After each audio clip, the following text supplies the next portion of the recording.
नमस्कार दोस्तों, अब हम आपके सामने लेकर आए हैं 16 सोमवार व्रत की कथा और विधि। अगर आपको हमारा चैनल पसंद आ रहा है तो प्लीज़ सब्सक्राइब का बटन ज़रूर दबा दें, बेल आइकन पर क्लिक करें। नया वीडियो जो भी हम अपलोड करेंगे वो आपके सामने उसका नोटिफिकेशन आ जाएगा। और चैनल को सब्सक्राइब करने के साथ साथ हमारे वीडियो को शेयर और लाइक ज़रूर करें।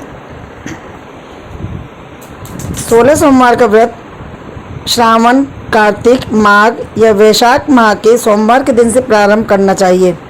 16 सोमवारों को शिवजी का व्रत करें। नहा धोकर शिवजी की बेलपत्र, रोली, चावल, चंदन, धूप, दही, शहद, जनेऊ, फूल, धतूरा, कमलगट्टा और दीपक से पूजा करें। 3 पाव चूरमा बनाकर शिवजी को भोग लगाएं।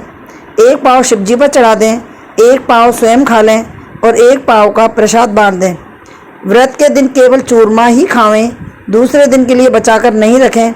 16 सोमवार के व्रत की कथा सुनें। इस प्रकार एक ही शिवजी की मूर्ति की 16 सोमवारों को पूजा करें और व्रत करें। 16 सोमवार को उद्यापन करें। इस दिन 5.25 सेर चूरमा बनाकर 1.25 सेर शिवजी पर चढ़ावें। 1 पाव स्वयं खा लें, बाकी बचा हुआ बांट दें। 16 सोमवार के दिन शिवजी की ये कथा पढ़नी चाहिए। एक समय श्री महादेव पार्वती जी के साथ भ्रमण करते हुए मृत्यु लोक में अमरावती नगरी में आए। वहाँ के राजा ने शिव मंदिर बनवाया था, जो कि अत्यंत भव्य एवं रमणीक तथा मन को शांति पहुँचाने वाला था। भ्रमण करते समय शिव पार्वती भी वहाँ ठहर गए। पार्वती जी ने कहा, हे नाथ, आओ आज इसी स्थान पर चौसर पासे खेलें। खेल प्रारंभ हुआ। शिवजी कहने लगे, मैं जीतूंगा। इस प्रकार उनकी आपस में वार्तालाप होने लगी। उस समय पुजारी जी पूजा करने आए। पार्वती जी ने कहा, पुजारी जी बताइए जीत किसकी होगी। पुजारी जी बोले, इस खेल में महादेव जी के समान कोई दूसरा पारंगत नहीं हो सकता, इसलिए महादेव जी ही यह बाजी जीतेंगे। परंतु उल्टा हुआ, जीत पार्वती जी की हुई। अतः पार्वती जी ने पुजारी जी को कोढ़ी होने का श्राप दे दिया कि तूने मिथ्या भाषण किया है। अब तो पुजारी जी को कोढ़ी हो गया। शिव पार्वती जी दोनों वापस चले गए। कुछ समय पश्चात अप्सराएं पूजा करने आई। अप्सराओं ने पुजारी के उस कोढ़ी होने का कारण पूछा। पुजारी ने सब बातें बता दी। अप्सराएं कहने लगी, पुजारी जी, आप 16 सोमवार का व्रत करें तो शिवजी प्रसन्न होकर आपका कष्ट दूर करेंगे। पुजारी जी ने अप्सराओं से व्रत की विधि पूछी। अप्सराओं ने व्रत करने और व्रत के उद्यापन करने की संपूर्ण विधि बता दी। पुजारी ने विधि पूर्वक श्रद्धा भाव से व्रत प्रारंभ किया और अंत में व्रत का उद्यापन भी किया। व्रत के प्रभाव से पुजारी जी रोग मुक्त हो गए। कुछ दिनों बाद शंकर पार्वती जी पुनः उस मंदिर में आए तो पुजारी जी को रोग मुक्त देखकर पार्वती जी ने पूछा, मेरे दिए हुए श्राप से मुक्ति पाने का तुमने कौन सा उपाय किया।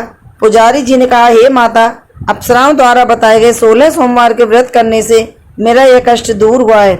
पार्वती जी ने भी 16 सोमवार का व्रत किया, जिससे उनसे रूठे हुए उनके पुत्र कार्तिकेय जी भी अपनी माता से प्रसन्न होकर आज्ञाकारी हुए। कार्तिकेय जी ने भी पूछा कि हे माता, क्या कारण है कि मेरा मन सदा आपके चरणों में लगा रहता है। पार्वती जी ने कार्तिकेय को 16 सोमवार के व्रत की महत्तम तथा विधि बताई। तब कार्तिकेय जी ने भी इस व्रत को किया तो उनका बिछड़ा हुआ मित्र मिल गया। अब मित्र ने भी इस व्रत को अपने विवाह होने की इच्छा से किया। फलतः वह विदेश गया। वहाँ के राजा की कन्या का स्वयंवर था। राजा ने प्रण किया कि हथनी जिस व्यक्ति के गले में वरमाला डालेगी उसी के साथ राजकुमारी का विवाह करूंगा। वह ब्राह्मण मित्र भी स्वयंवर देखने की इच्छा से एक ओर जाकर बैठ गया। हथनी ने इसी ब्राह्मण मित्र को माला पहनाई तो राजा ने बड़ी धूमधाम से अपनी राजकुमारी का विवाह उसके साथ कर दिया। तत्पश्चात दोनों सुखपूर्वक रहने लगे। एक दिन राजकन्या ने पूछा, हे नाथ, आपने कौन सा पुण्य किया जिससे हथनी ने आपके गले में वरमाला पहनाई। ब्राह्मण पति ने कहा, मैंने कार्तिकेय जी द्वारा बताए गए 16 सोमवार का व्रत पूर्ण विधि विधान सहित श्रद्धा भक्ति से किया, जिसके फल के कारण मुझे तुम्हारी जैसी भाग्यशाली पत्नी मिली। अब तो राजकन्या ने भी स्वतः पुत्र प्राप्ति के लिए व्रत किया और सर्वगुण संपन्न पुत्र प्राप्त किया। बड़े होकर पुत्र ने भी राज्य प्राप्ति की कामना से 16 सोमवार का व्रत किया। राजा के देवलोक होने पर इसी ब्राह्मण कुमार को राजगद्दी मिली। फिर भी वह इस व्रत को करता रहा। एक दिन उसने अपनी पत्नी से पूजा सामग्री शिवालय में ले चलने को कहा, परंतु उसने पूजा सामग्री अपनी दासियों के द्वारा भिजवा दी। जब राजा ने पूजन समाप्त किया तो आकाशवाणी हुई कि हे राजा, तुम इस पत्नी का त्याग दो, नहीं तो राजपाट से हाथ धोना पड़ेगा। प्रभु की आज्ञा मानकर उसने अपनी पत्नी को महल से निकाल दिया। तब वह अपने भाग्य को कोसती हुई एक बुढ़िया के पास गई और अपना दुखड़ा सुनाया तथा बुढ़िया को बताया, तो मैं पूजन सामग्री राजा के कहे अनुसार शिवालय में नहीं ले गई और राजा ने मुझे निकाल दिया। बुढ़िया ने कहा, तुझे मेरा काम करना पड़ेगा। उसने स्वीकार कर लिया। तब बुढ़िया ने सूत की गठरी उसके सर पर रखी और बाजार भेज दिया। रास्ते में आंधी आई तो सिर पर रखी हुई गठरी उड़ गई। बुढ़िया ने डांट कर उसे भगा दिया। अब रानी बुढ़िया के यहाँ से चलते चलते एक आश्रम में पहुंची। गोसाई जी उसे देखते ही समझ गए कि यह उच्च घराने की अबला विपत्ति की मारी है। वे उसे धैर्य बंधाते हुए बोले, हे बेटी, तुम मेरे आश्रम में रह, किसी प्रकार की चिंता मत कर।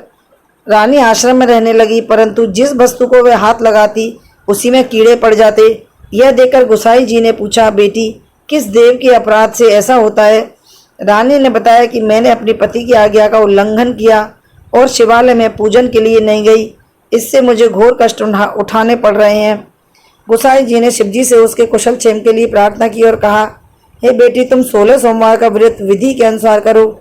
तब रानी ने विधि पूर्वक व्रत पूर्ण किया। व्रत के प्रभाव से राजा को रानी की याद आई और दूतों को उसकी खोज में भेजा। आश्रम में रानी को देख दूतों ने राजा को बताया। तब राजा ने वहां जाकर गोसाई जी से कहा, महाराज, यह मेरी पत्नी है, मैंने इसका परित्याग कर दिया था, कृपया इसे मेरे साथ जाने की आज्ञा दें। शिवजी की कृपा से प्रति वर्ष 16 सोमवार का व्रत करते हुए वे आनंद से रहने लगे और अंत में शिवलोक को प्राप्त हुए। कथा सुनने के पश्चात शिवजी की आरती अवश्य करें। बोलो शिव शंकर भोलेनाथ की जय।